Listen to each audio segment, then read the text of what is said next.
राम राम मंडळी, स्वागत आहे आपलं गावची चवमध्ये. मंडळी, तुमच्या तळपायापासून तर डोक्यापर्यंत आपल्या शरीरात जेवढे हाडं आहेत ना, ते जर हाडं व्यवस्थित ठेवायचे असतील, ठिसूळ हाडं होऊन द्यायचे नसतील, मंडळी तुम्हाला भाजी दिसत असेल, भाजीला बघू शकता किती प्रचंड असे काटे आहेत.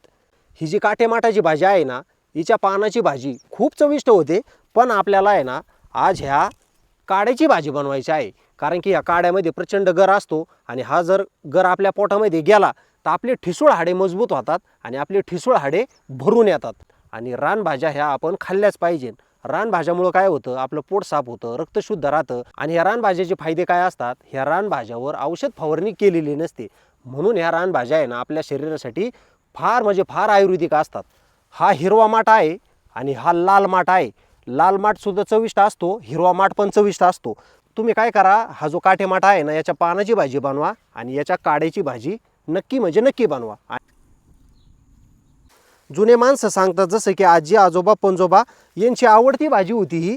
जुने लोक आहे ना, ह्या भाजीचं भरपूर सेवन करायचे. आपण अशा आयुर्वेदिक रानभाज्या विसरलो आहोत. तर मंडळी बघू शकता, आपण अशी भरपूर भाजी घेतलेली आहे. ही भाजी ओळखायला खूप सोपी आहे. भरपूर काटे असतात नाही का? हो, भरपूर काटे असतात. हा असतो काटे माठ. पानं पण धुवून घ्यायचे. शेंगदाणे भाजून घेऊ थोडेसे अगोदर.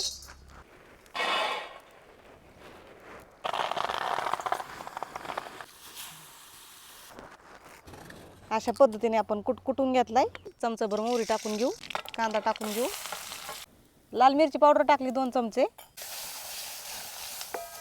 थोडीशी कोथिंबीर, शिजून घेतलेली भाजी टाकून देऊ.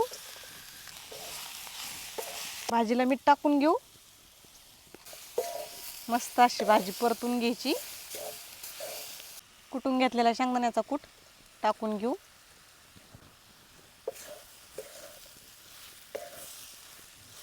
मस्त अशी भाजी तयार झालेली आहे आपली खाण्यासाठी. थोडीशी कोथिंबीर अगोदर टाकली आणि नंतर पण टाकायला ठेवलेली आहे थोडीशी. चवीला छान लागते मग.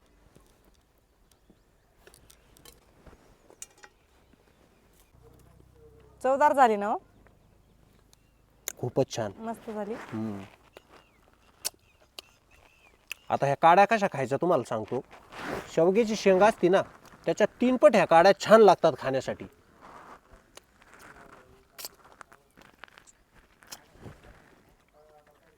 आणि शेवग्याच्या शेंगापेक्षा 3 पट गर असतो ह्या शेंगामध्ये. आपल्याला हा असा गर खायचा आहे.